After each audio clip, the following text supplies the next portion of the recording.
Ayan, hello po. This is Annie Sipcon.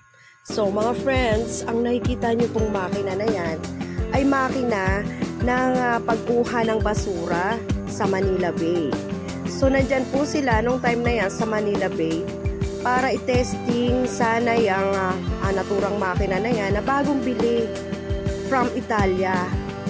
So, nandyan na sila ay wala silang nakitang basura. Kaya, medyo tumabi muna sila sa dalampasigan at siguro may binili yung mga tauhan dyan.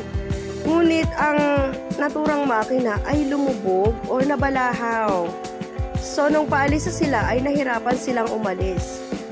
At gumawa na sila ng diskarte para maalis ito sa pagkabalahaw o pagkalubog.